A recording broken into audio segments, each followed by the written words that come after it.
Hello, good morning, Vlad. Good morning, Georg. Good morning. So just wait for some are already here, Marisela. Yeah, let's wait perhaps 2 or 3 minutes, okay? Yeah, okay, no problem.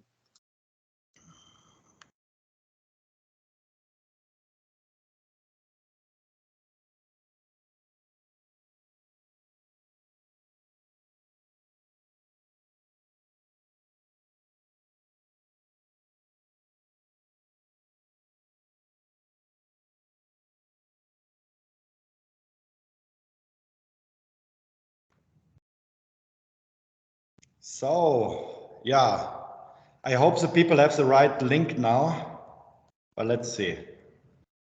How are you in California? Doing okay. Early morning, but it's warm and nice. It's also warm in Chihuahua, I think, right? Yeah, it is it is a desert area, no? A little bit. It starts in the morning with 12, 13 degrees and then goes up to 30 now, 30 or a little bit over 30 the last days. Oh, I see. No, here it's much milder. It also starts maybe with 9 or 10 and goes up to 20, 22. It's a very pleasant. We have an ocean close nearby, so it makes it easier. Now here is very dry, the heat. Yeah, of course. It's a desert. So you feel that your body has less water, so you always need to drink something because otherwise. So you must look that you always continuously drink the day. But this is just for the last 1 or 2 weeks. So it did never rain here. So since 3 months there was no rain, nothing. Every day sunshine.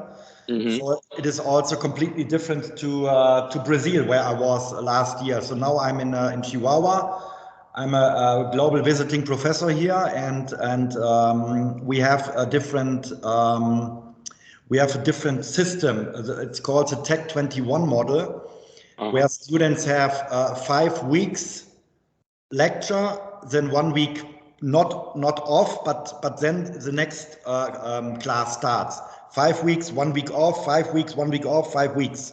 Like modules, yeah. Yeah. This is established for. I mean, it's called Tech 21, but I think it started in 2020. And now I'm also still in the old tech model where I have 17 weeks in total. So only this spring break, and in this case, but it is nice. Then you have already one block away. It is a lot of work for the students. Because they need to do a lot of assignments. So the Tech 21 model is to give a lot of transparency, and you need to show approval that students develop their competence, and this is from week to week to week. So it is a lot of work for the students and a lot of work for the teacher, because you always need to evaluate, doing assignments, giving the grades. So it is continuously work, and not like in Germany at the end there is the exam and that's it. But here it is every week, individual assignments, group assignments, presentations. So it's quite time consuming. Intense. I see. Okay, I think that we can start. I will, when you start already, I will try to look if more people will join. Perhaps they have not this right link, but anyhow, I expect many more people today, but I'm trying to catch them. But it doesn't matter according to you. I mean, Melanie Hochstein is there. Melanie? Hey, how are you all doing? Hello. So you have the normal link or not? Or is it a different link? What did you say? Sorry. I said you have the normal weekly link. Yes, okay. I do. And Marisela is from Mexico.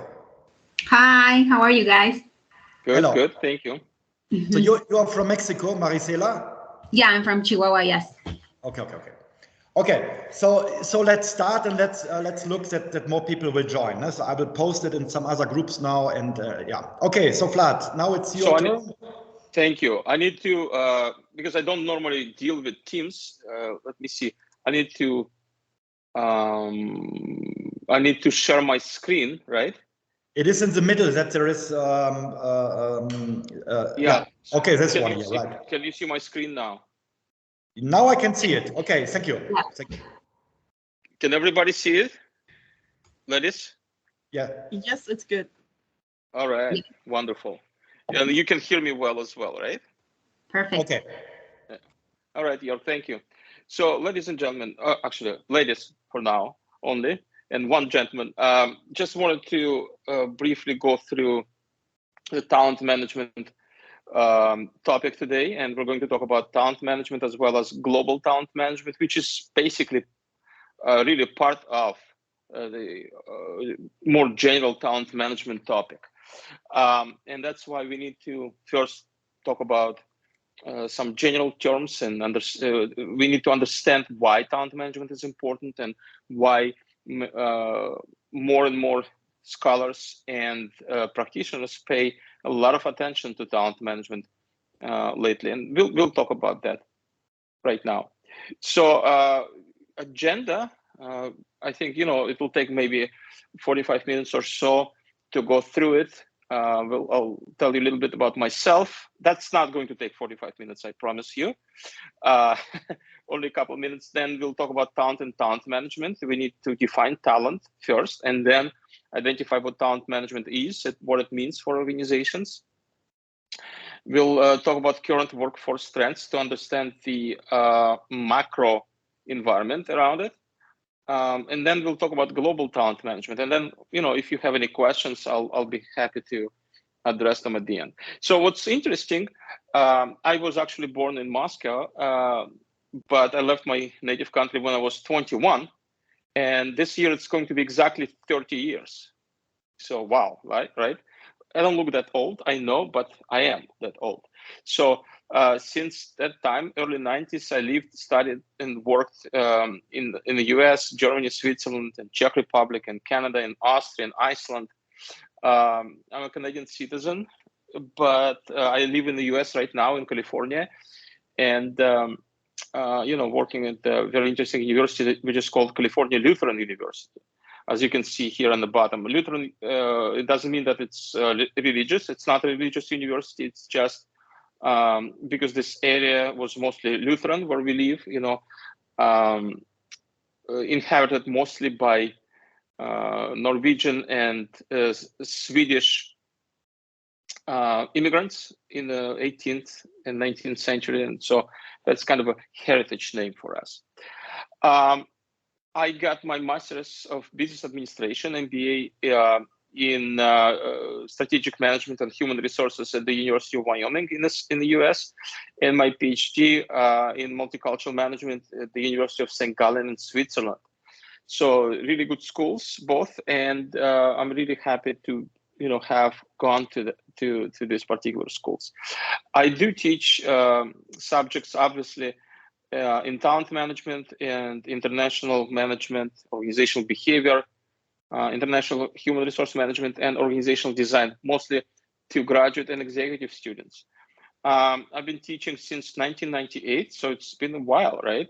23 years, but for 9 already years, I've been consulting to many companies around the world in the area of talent management and competitive intelligence and human resources. In terms of my scholarly activities, I've written 7 books and more than 85 academic journals and book chapters, editorials.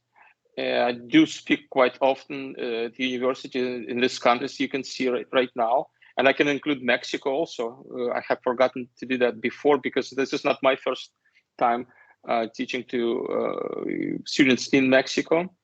But it's not only universities, it's also organizations and public agencies. So it's enough about me. Let's talk about talent and talent management right now.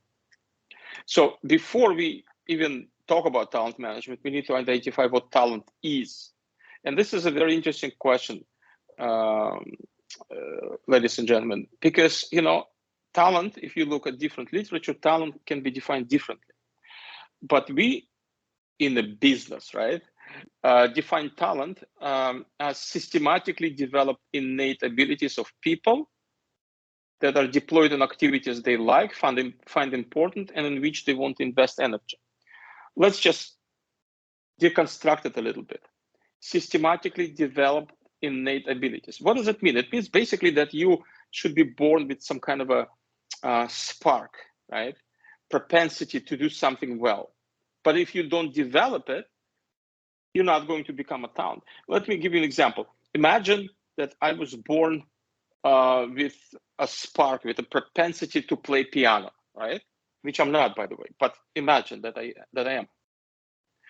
But if I don't practice it every day, 7 days a week, maybe 7 hours a day, I will never become a grandmaster of playing piano. I will never become that talent. So not only should you have something inside of you that you like, that is important, that's something you want to invest energy in, but also you have to develop your talent in order to become a star, right, for the organization.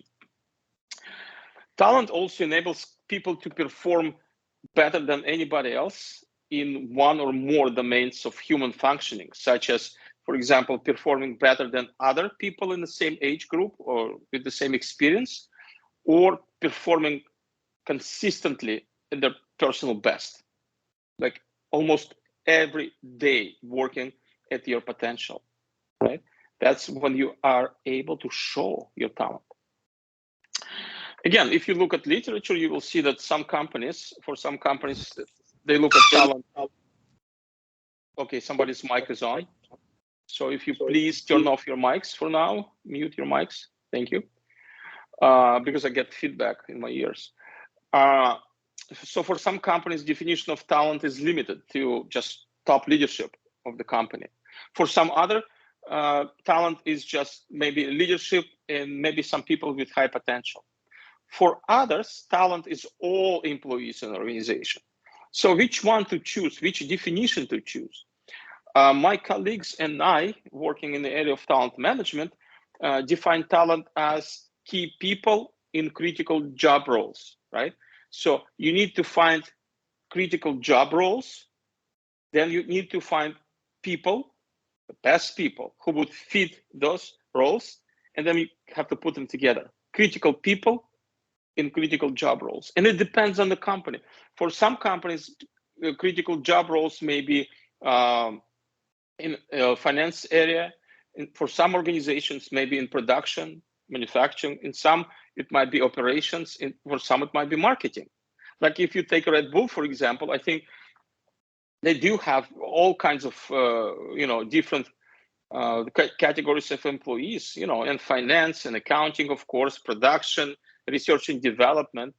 But their most critical jobs lie in the area of marketing, because Red Bull is all about marketing and hype and high energy, right? That's what we think of when we talk about Red Bull.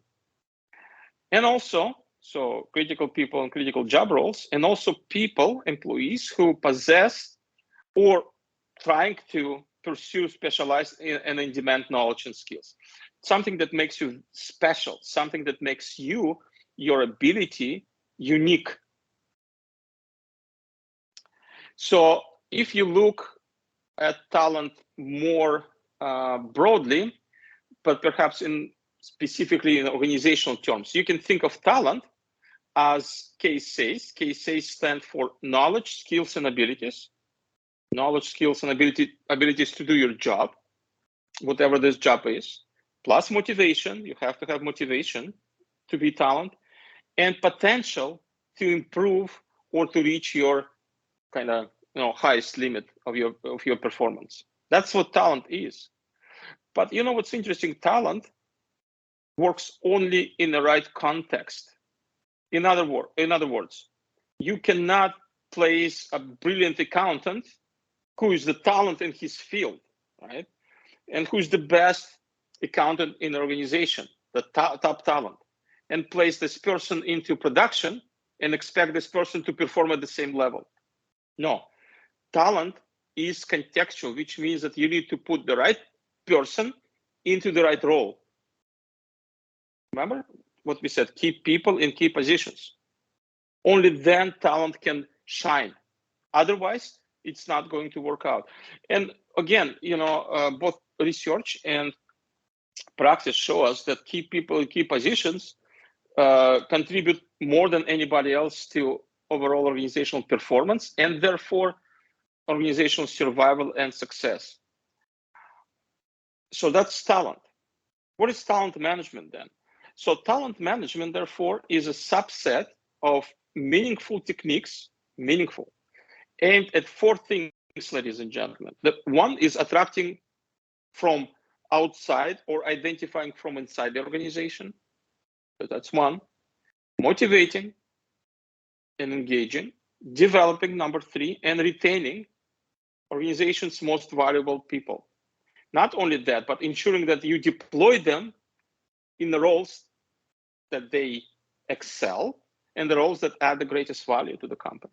So not only you need to find those people, motivate them, develop them, and retain them, but you also need to make sure that they work, they're deployed, in other words, in the roles that fit their profile and that add the greatest value to the company.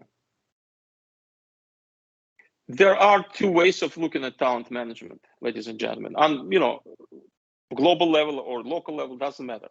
One way to look at it is inclusive. When people say all of our employees are talent, okay? And therefore, all of our employees can be developed. Or exclusive, when we say that not all, but only a portion, the best, maybe 10% of our organization, key employees in key positions can and should be developed and promoted, and they should be paid more attention to. I always ask organizations, which one do you think is better? What's funny? There is no answer. There is no right answer, I should say. It depends on who your company is, what it does, what its strategy is, and how you look at your human resources. There are many different considerations. Sometimes they say, well, everybody should be treated as talent in an organization. Yes, sure, I understand. Nobody should be left behind. But if you look at different industries, the most commonly used is a so-called exclusive approach, where we choose and pick just a portion, again, maybe 5, maybe 10% of the best employees, develop them, and we spend extraordinary amount of resources on retaining them and keeping them happy. Why? Well, because no organization has unlimited resources. Everybody has its limits, right? No organization has, unlimited money to develop everybody. So we need to probably spend most of the money, pay more attention to those who have the high potential or those key employees in key positions. So that's what reality is.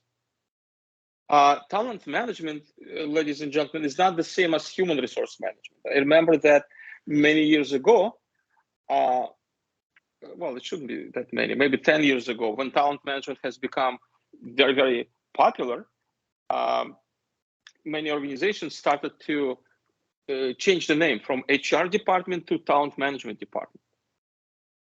It's not the same. HRM applies to all employees, right? All policies, procedures, benefits, pay, it applies to all employees in the organization. While talent management applies to those key employees in key positions, right? When we talk about exclusive talent management. And of course, we have greater differentiation of different human resource practices that should be applied to those who are considered to be best talent. So again, HRM for everybody, talent management is only for selected few. For most companies, identifying, attracting, and retaining talented, high-value employees in key roles and positions has only increased in importance in recent years. And the pandemic has shown us that it's even more important than ever. Every year the importance of talent management is increasing. And if you look at PwC Global CEO Survey for many, many years now in a row, 78% of companies report that talent management is their number one, not two, not three, number one priority. Look at this. Let me just show you. I'm not sure if you can see it or not, but here on the vertical axis, you have future importance from low to high. And on horizontal axis, you have current capability from high to low. So you will see that talent management is here. High importance and low capability, which means that not many companies do a good job in managing the talent, but they understand its importance. Number two, by the way, is improving leadership development, which is also function of talent management. I have a question, Vlad, concerning the slide before. So on the top right, so this is not related also to international. This is even inside the countries. Now that you said talent management is not known, and also leadership development. So, but this data comes from PwC, and they took all countries survey together, or how is it in this case? There was more than 80 countries, and they reported both on international efforts and on domestic efforts.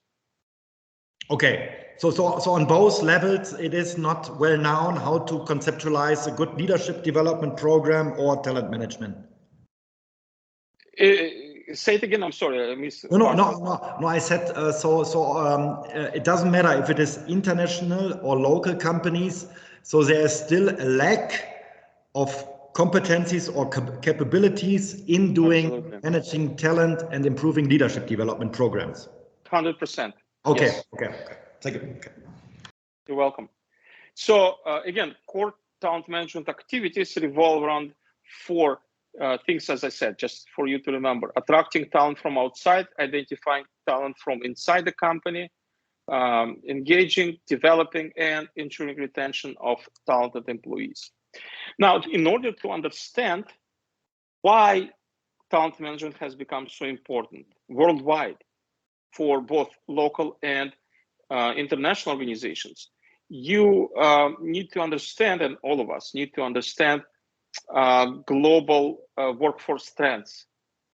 Why we talk about talent that much? Why has talent management become so important, in this recent years?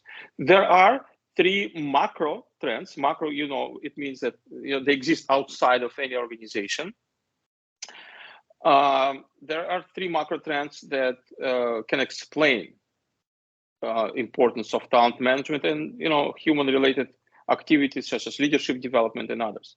Number one is aging population. Number two, increasing diversity. And number three, significant skill deficiencies. Let me just briefly talk about all three of them.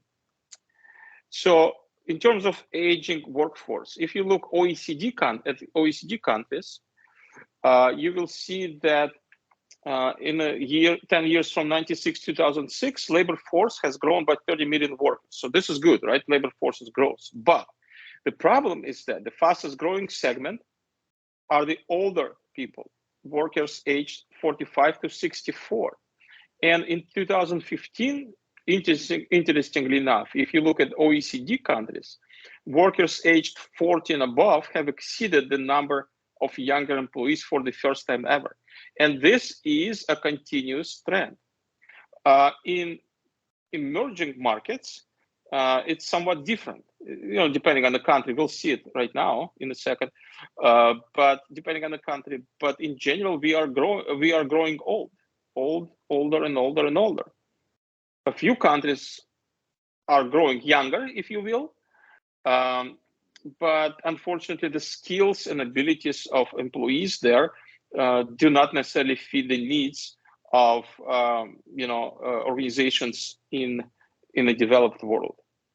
So organizations have already begun struggling with ways to control costs related to aging workforce, and will have to find new ways to attract, retain, and prepare the youth labor force. And that's exactly what talent management does, and that's exactly why it is so important. Diversity also plays a huge role there. So we can see that the more diverse the labor force becomes, the more issues it brings forward to managers, for managers to manage. It involves managing cultural diversity. You know, you're learning about global leadership and cross-cultural leadership.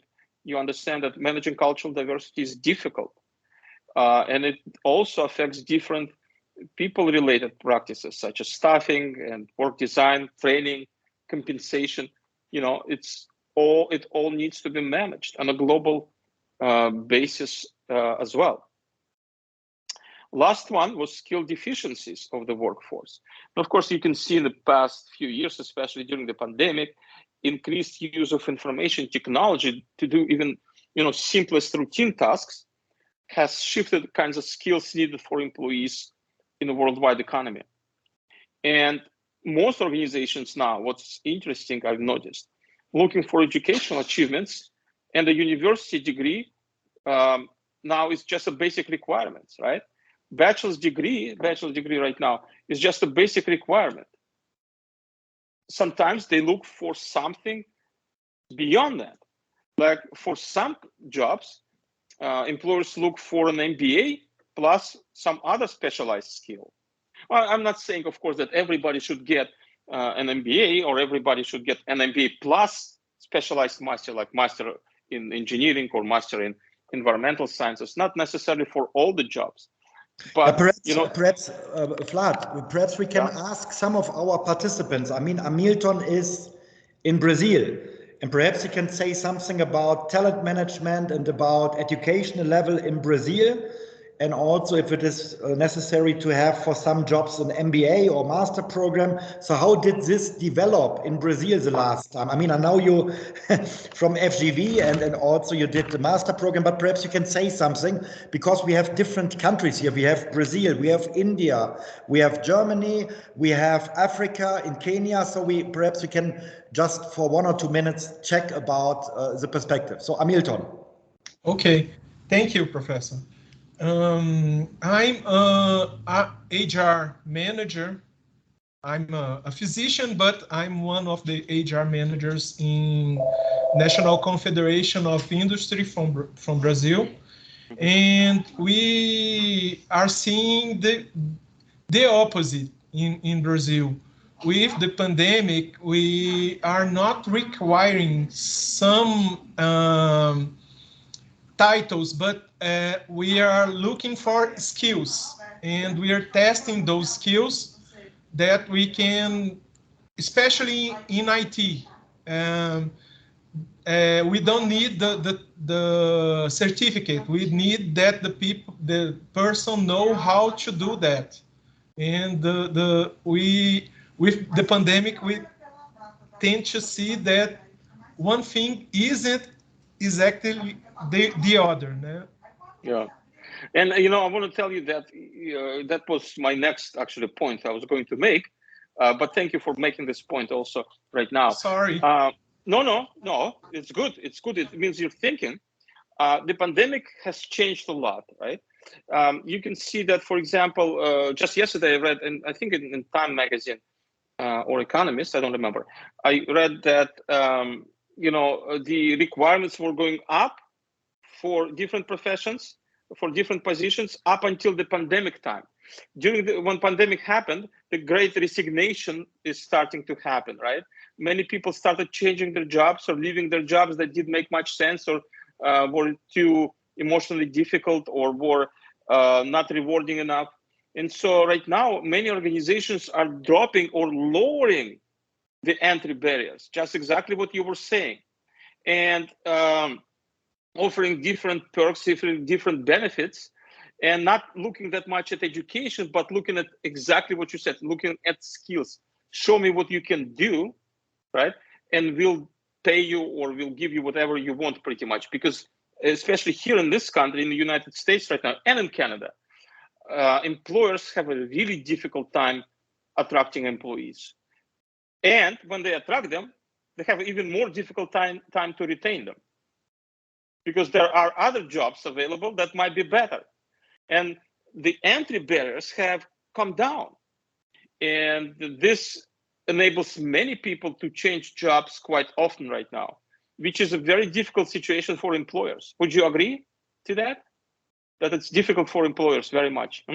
Yes. Yeah. We have IT and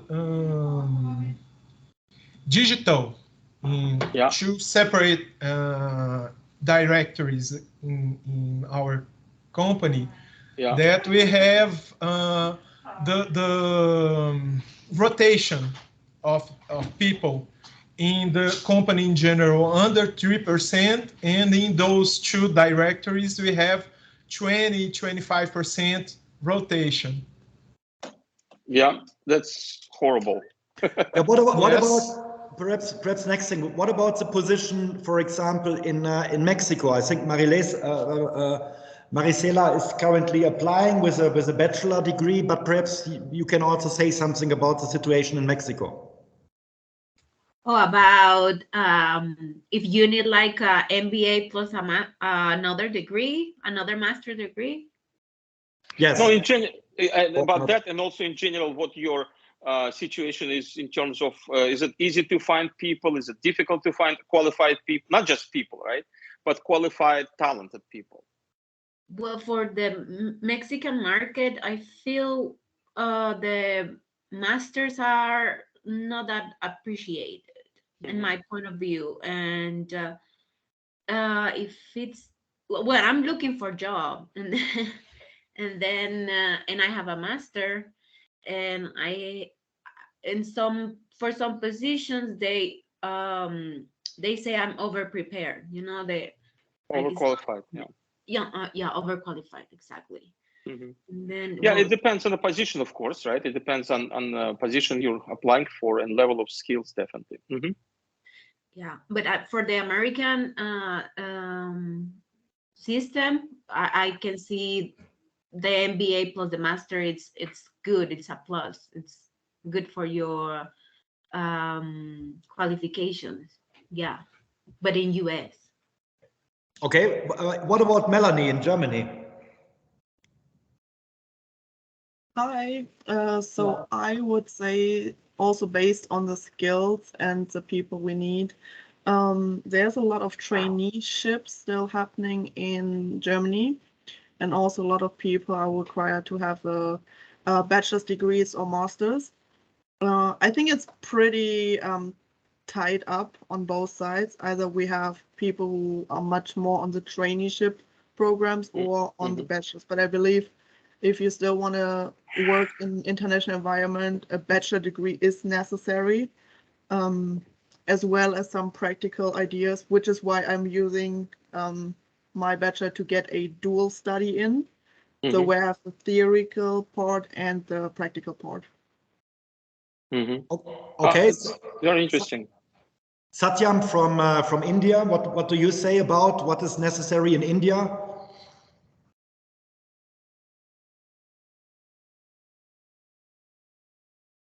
Satyam? Okay, if he's not answering, then we say perhaps Peter in Kenya. Hi, how are you, everyone? Actually, one of the key challenges that we have in Africa, not specifically even in Kenya, is about the skill set, the proper skill set in all the private sector companies, the government, and even the institutions of learning in Africa. Because one of the key things that students are being taught, even in the MBA class, what is lacking is the skills in the various areas of study. So I think this is very relevant in Africa, and even in Kenya in particular, where I'm speaking from now, because most of the private universities, they are now trying to engage their students to various international programs where they can be able to get the specific skill set, for example, in human resource, in procurement, because when they end up to the industry looking for jobs, they are asking for specific skills which they were not taught in class. So this is very relevant, and I think it's timely for more of the African university students, more specifically the executives from the private sector,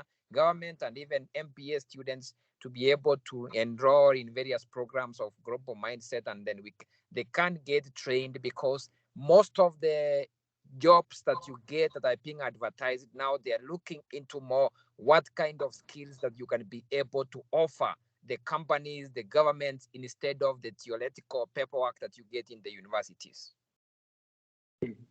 Very interesting. Okay.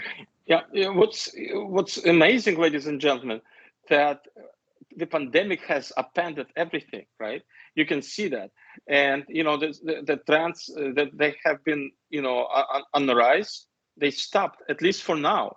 And companies are struggling to get qualified people in. On the one hand, unemployment right now is very low. I'm just talking about the US and Canada, right?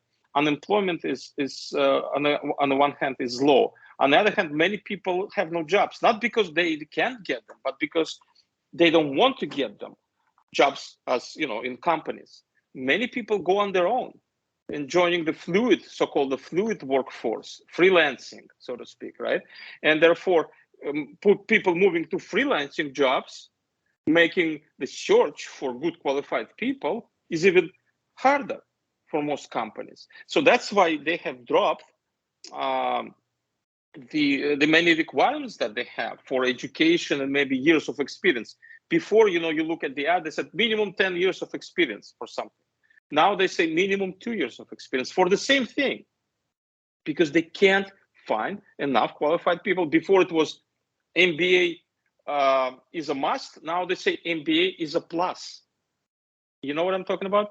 So the pandemic has changed a lot, and for now I don't see a reversal of this trend.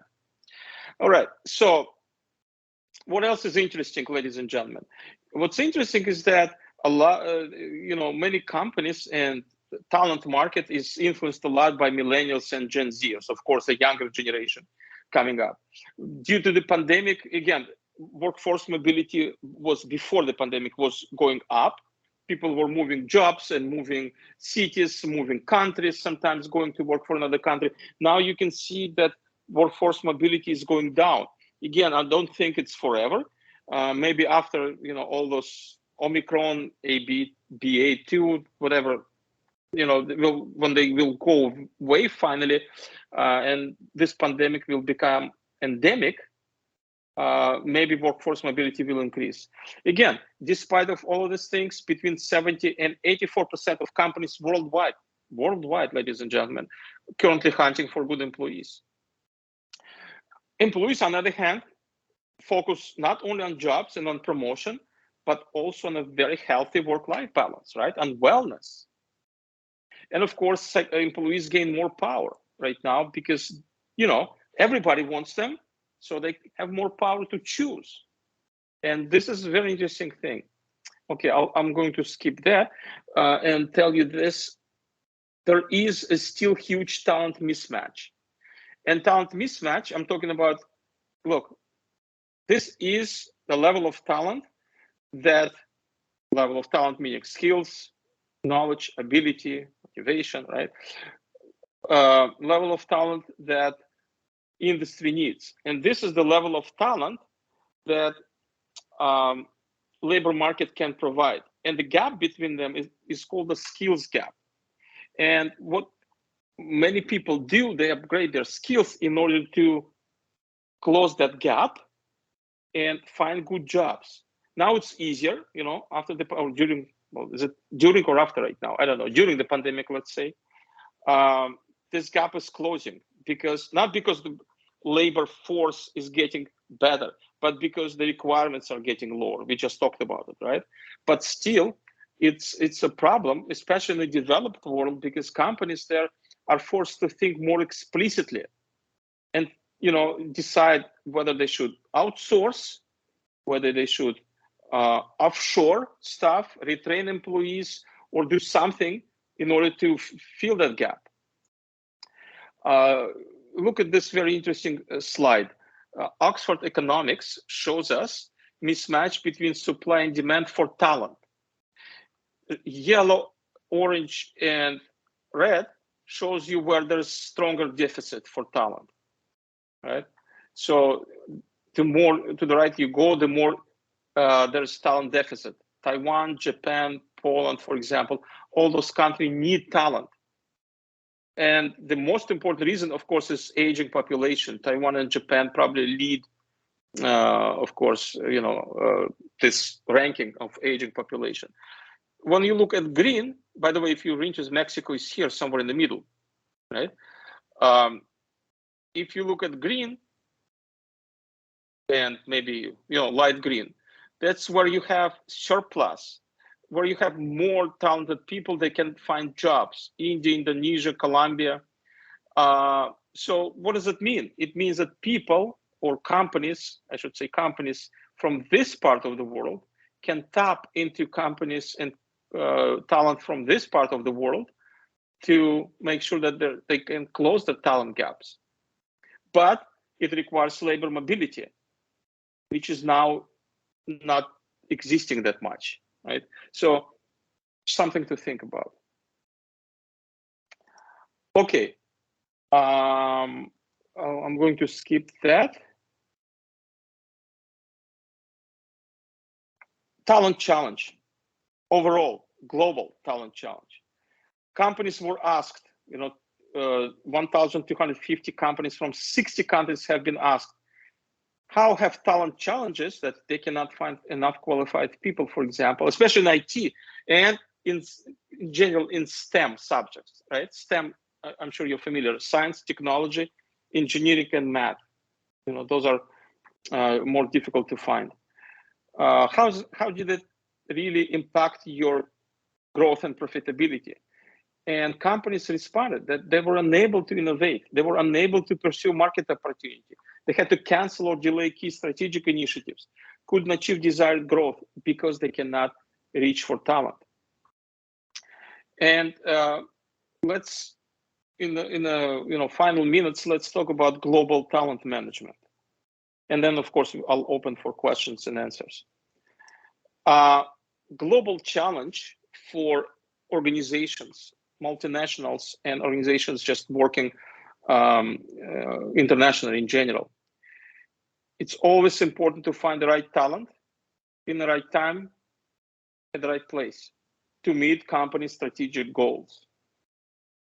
It's extremely important not only to find these people, I just talked about that before, but also to keep them, right? And so global talent management is aimed to solve these challenges. So Vlad, one question with this topic of global talent management. What do you think? Where are most of the flows of people would like to work, like going to United States or going to Europe? So is there anything which you would say it is very attractive for a lot of people to work there? I mean, okay, now Germany is also for a lot of perhaps Eastern European countries relevant because also of international companies. But what would you say? Or, I mean, for example, in my case, I searched the job at LinkedIn and now I'm in Mexico. So LinkedIn has dramatically increased their global job offers and everything, and perhaps so what do you think? So I mean, for some countries it's more difficult to enter, for sure, getting a visa, but what would you say? So where are most of the flows of global talents going? From India also to Europe, or so what is your opinion or your experience? Yeah, I mean, if you look at the pre-pandemic times, my experience showed me that a lot of people were coming from Southeast Asia, including India, towards Europe and the United States and Canada, especially specialists in information technology. Now, during the pandemic, we have a new phenomenon of work from home. I mean, it's not a new phenomenon, but it's a new phenomenon on this scale. A lot of people work from home because it's easier. You don't need a visa. You don't need to go anywhere, really. Yeah. Or you can go to a very nice place somewhere, as long as there's internet. You can work from anywhere in the world. So because of the global mobility and the way it has stopped during the pandemic, because many countries closed down and it was impossible to travel, it was impossible to get a visa. So a lot of people went to remote means of working. And I think this is going to stay quite prevalent, and most of the workplaces will be hybrid from now on. So some people will be in person, some people will be remote. And I think the future of global mobility is questionable for now, at least. Okay, thank you. You're welcome. So, we talk about expatriates and global corporations. I'm not going to probably go through that right now, but I want to tell you that in order to work and be successful in a global environment, you need to have a global mindset. You need to have cultural awareness. Companies need to understand what it means to staff organizations from a global perspective. You need to be culturally adaptable. You need to make sure that you understand changing employee attitudes towards safety, securities, etc., etc. So let me just give you a few snapshots here before we finish. Global mindset, I'm sure you have talked about it before, but in simple terms, it's what allows people to work effectively across functional, organizational, cross-cultural boundaries. Global mindset is acquired through education and experience. You cannot do one or another. You really need to make sure that you get some theoretical background and then you kind of work with it, experience it. And most of you, I can see that you work in different countries, you talk to each other, you're in the same classroom, whether it's a virtual classroom or real, but that's how you develop your global mindset. And both emerging and emergent market employees need to learn more in regards to acquiring global mindsets in companies, starting usually from the top. Cultural awareness is absolutely paramount for global talent management. Cultural intelligence, ability to switch between ethnic and national contexts, quickly learn how different cultures work. I worked and lived in 6 different countries, ladies and gentlemen. For me personally, it's easier to switch from one context to another and to be able to relate to people from different cultures, to relate to different social interactions and behavioral responses. Yeah. But Vlad, I mean, in this case, when you talk about remote work, then people will not really experience this cultural awareness. I mean, you have a meeting, you talk, but you're not physically there. You don't see the interaction between people. I mean, also, we have met 15, 20 years ago last in Graz. But I mean, this onboarding, this in the evening going for a drink or anything is not possible, and we only have this this digital phase, I would say. Now we have a meeting for 1 hour, and this could also be complicated in this situation. Yeah, of course. And again, pandemic has appended everything, and it's getting more difficult to get this cultural awareness. And so the importance of education, therefore, increases even more. And you try to get into those situations, whether remotely or in person, where you need to switch from one social and national context to another. Seek out, look for those social interactions. Learn how to deal with different situations. It enriches you, no matter what. It enriches you. Every encounter enriches you. We talked about that. Cultural adaptability. It's very interesting that you need to think of the 3 types of cultural shocks, or one type of cultural shocks, but 3 root causes that it deals with. First of all, emotions. You need to learn how to deal with your emotions. It comes with self-awareness, right? You need to understand yourself, how your moods and actions may affect other people. Don't forget that self-awareness is part of emotional intelligence. So social awareness is social self-awareness. That's number 1. Thinking is the second one. Understanding foreign colleagues. I'm not saying that you need to compromise on everything. No. But understand them, understand where they come from, be in their shoes for a little bit. Empathy, that's a second component. And it's also second component of the emotional intelligence, self-awareness and empathy. And third one is social skills and identity. Try to develop a network and effective social skills appropriate in a given culture. Even now, when you interact with each other, students from Brazil, Mexico, was it Kenya? I missed it. Kenya or Ghana? Kenya, India, interact with each other. You will learn, even by remote interaction, how to deal with each other, because all of us have their own cultural identities, and look for cultural synergy. Yeah. And cultural synergy, I'm sure you've talked about it before, is basically, in simple words, being able to take advantage of everything positive and minimize the effect of everything negative that comes with cultural differences, and be able to work together effectively. That's what cultural synergy is. Don't forget that employees nowadays, besides just looking for great salary and benefits, look for security and stability, especially nowadays, during the pandemic. Ensure that their long-term health and well-being is being taken care of. So this is something for everybody to understand. Even people in poorer countries, they still have this desire, and you need to remember that. So what's the conclusion, ladies and gentlemen, before I open up for questions and answers? The conclusion, of course, we know that only constant in this business environment is change.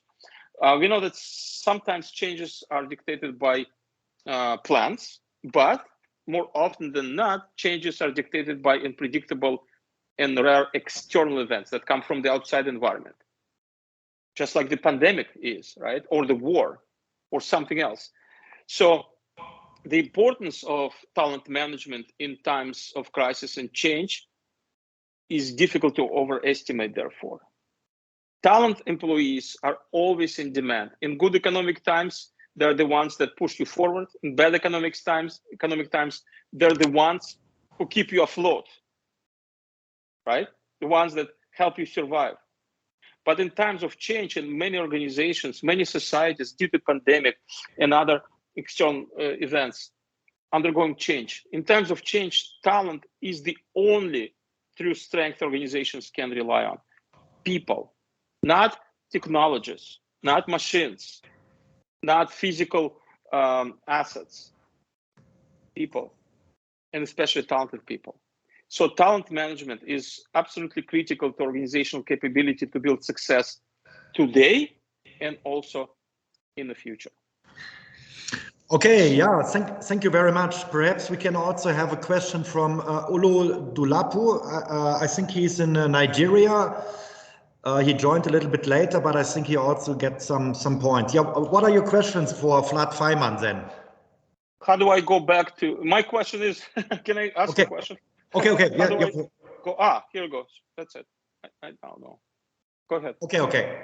So Oludulapu, do you have a question for Vlad Vaiman? Not yet. Okay, then perhaps, what about Babatunde? You also joined a little bit later, also from Lagos, no? About talent management, global talent management. Also not yet. I'm just paying attention, and I'm able to grasp some of what you say. Thank you. Okay. Yeah, Melanie, do you have a question?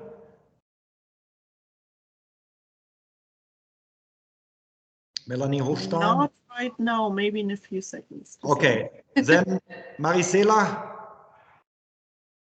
Well, I think I don't know if it's very related. I would like to understand as an employee or as a potential talent person, like what the companies or how the talent management see the potential in someone, or what can I do as a prospect person that wants to be a talent. I would like to be considered as a talent in a company. Listen, Maricela, it's a very good question. If you look at potential is actually a combination of your skills, right? Whatever you need to do. If you're an accountant, it's accounting skills. If you are, assembling cell phones, it's assembly, doesn't matter. So it's combination of your skills, technical skills, right? And social skills multiplied by motivation. So if your motivation is zero, your potential is zero, obviously, right? Nobody will even look at you if you don't try hard, if you don't stay late sometimes when needed, when you don't show effort, when you don't take on extra responsibilities. Nobody will pay attention to you as a talented employee. However, if you have motivation and you have excellent skills, both social and technical, then you have a really great chance to be noticed and to be deemed as talent. So my advice to you, be always on the cutting edge of your technical skills and keep developing your social skills. And by social skills, I mean, of course, cross-cultural skills, right? Leadership skills, whether you need them now or not, communication skills, oral, written, and emotional intelligence. And again, emotional intelligence, I'm just repeating if you haven't had to talk about it yet, it's a combination of your self-awareness, right, and empathy towards other people. Okay, perfect. Thank you. Did that answer your question? Okay, go ahead, Jörg. So then when this definition, I mean, then it's also dependent on which country you are. Perhaps in some countries you have a technical skill where you said in Germany everybody can this, but in emerging countries you have a technical skill. You have, what was the second one? And you have the motivation. Social skills. Social skills and the motivation. I mean, when this is a combination, I mean, this formula is dependent on the country where you are. Perhaps how they measure, how they look at it depend on the country where you are. But the formula, well, it's not physics, so it's not exact science. But the formula is valid everywhere. Okay. Yeah, Chris Clark, you worked in a lot of multinational corporations, and what was the term of talent management, and was there even a change in the last 10 or 15 years? I mean, now you're retired from Henkel, but perhaps tell us something about your observations about the last years, and you also needed to lead perhaps younger people at the end, no, when you were retired. Yes, I think, Vlad, first of all, very, very insightful information. Thank you very much for sharing. And I certainly agree with most of everything that you are capturing. To the question in regards to, I teach now students, the Generation Z. So I'm exposed to a lot of students that have a very confused perspective on where the future is going, because the several years now, 2 years going on 3 years, or 3 years of having COVID has really created a mind shift. And it's driven in part by corporations that are realizing they cannot capture the talent that they would like to get in terms of maybe higher education. Having, for instance, at Henkel, many of the jobs, even entry-level jobs, were required to have an MBA. Yeah. Or entry level.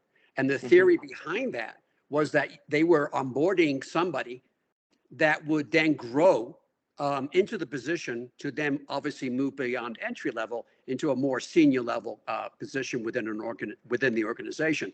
But as you know from the statistics right now, rotation within management within most companies, especially in the United States, is about 2.5 years. So a lot of companies are looking at their employees with a perspective of how long can we keep this person satisfied and happy and productive. And then the employees are looking at how long do I really want to work for this company? Would there be greater opportunities if I shifted to another organization? I think part of what I've done in the last couple of days, some research in advance of your presentation, and I read an article out of Princeton yesterday that talks about an emerging level of intelligence, which is called relational. It is an offspring. It is a part of the sort of emotional intelligence, but it's much more to do with looking at the question, and I'll just read it to you because I want to make sure I capture it correctly. Relationship intelligence is the ability to discern if somebody should be a part of our lives and what place they should occupy, and then align accordingly. It also gives you insight into whether you are putting too much effort or too little effort and time into a relationship. Now, I relate to this in terms of the comments made between, I've traveled the world for 40 plus years, and I have found it to be an amazing environment. in the early days, it was quite scary because I was not familiar with foreign cultures. And the natural reaction to things that are foreign in that sense, no pun intended, is the fact that you don't understand necessarily how people think or communicate. And so what I think you have to have is people smart skills. I think you have to have high EQ. Many companies today are sort of saying if a person has high EQ and good relationship dynamics, then that individual can blend in and move in to any sort of environment with different cultures. What I did in terms of trying to bridge the gap in the initial meetings with foreign businesses, clients, students, was I tried to find a common denominator, something that was of interest to the other person as well as to myself.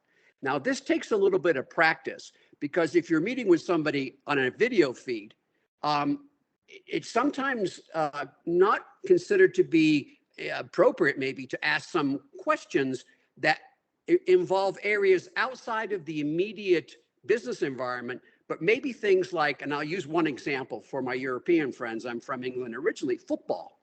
Okay, I'm a Manchester United fan. Have been since I have been 6 years of age. I lived in Manchester.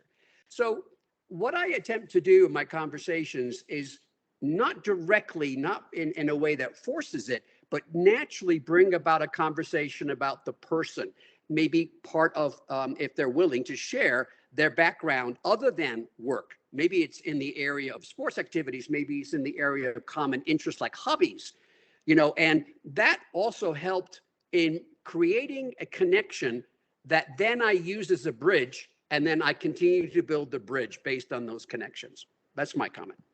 Yeah, excellent comment. I absolutely agree with you. And, you know, it's possible to relate to other people and be smart about it and learn from other people and relay certain knowledge, even, you know, through digital means. You just need to be smart about it. And my question to you, Chris, what happened to your Manchester accent? As the question you asked is a very good question. So if I gave you the answer as humorous, my mother would tell me that I lost it in the gutter, which means an expression, I lost it in bad ways. I mean, the gutter is something where water flows and takes it out. So I think at 16 years of age, entering the United States, I wanted to assimilate. I wanted to be American. I embraced that sense of I'm from a foreign country. They could easily detect it by my voice. I had a very strong northern Mancunian from Manchester. Mancunian is the term they use. So I had a very strong accent. And at that time, at 16, I was more interested in trying to blend in, trying to create a blending. So I kind of forced out the accent. Although if you spoke to my mother today, who's 91 years of age and very much alive and well, you would definitely hear the very strong accent that I used to have. I see. No, because I you know, came to Manchester quite a few times. I've been to Manchester, and you know, I can identify northern accent immediately, you know, Newcastle or Manchester. But that's why when you said you're from Manchester, I said, oh, interesting. This guy has an American accent. You know, something funny I wish to share just for the moment, 1 minute, is the connection that I can make with this comment regarding my wife. So I have subscribed to British television called BritBox, BRITBOX, and it has all my favorite British programs, and it's wonderful. However, when I watch the British version of, shall we say, some good shows, you know, detective shows and mystery shows, my wife has the hardest time still understanding English, British English with the different dialects. And so she'll be constantly asking me, what did that person just say? What type of thing? So, you know, language skills is critically important. And, you know, with going around the world as I've done, I've adapted to understanding my limitations in language skills. And I have been more creative in the way I present myself, if you will, explain myself. I don't take it for granted that I'm saying something in one sentence that the other person would understand. So I have a habit, and I think a lot of us do that work on the international side. I have a habit of repeating myself with a different way of saying a sentence.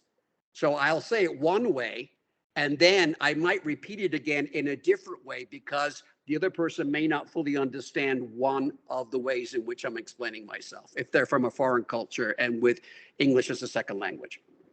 Excellent advice for everyone. Unfortunately, I would need to leave you in about 2 minutes. So if there are any last minute questions, I'll be happy to address them. If not, feel free to connect with me on LinkedIn. It's for everybody. You and I are already connected and have been connected for a very long time.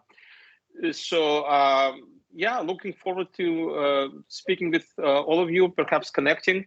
And that's where we are, the digital world. So hopefully one day we'll meet in person as well. Yeah, thank you very much. I mean, Vlad, you are also, I think, a big talent in this talent management area. I mean, your progress in publication and your connection worldwide is amazing. No? I mean, when somebody Google your publication record and anything, I mean, you are the expert on this area for sure. And I was happy that you connected today. Perhaps sometimes it is also because of time zones. We might have more people, but now we have at least some people not only from one area of the world. Yeah, thank you very much for your experience, for sharing your points, and yeah, hopefully we can connect another time again. But it was very nice that you have given us a session, even between different time zones, and that I was in Chihuahua and anything. But this is the real world. No? Sometimes you have changed, summertime, wintertime, even with neighboring countries you don't know. So. But next time we also need a different calendar for that. I think that we have the correct time. Thank you very much. Thank you very much, all of you. Thank you for having me. To the northwest, I would say. Now I'm in Mexico, but even some people are more in the south, India and Brazil, and yeah. So thank you very much. Thank you. Thank you all. Thank you. Bye bye. Ciao. Ciao. Bye. Ciao.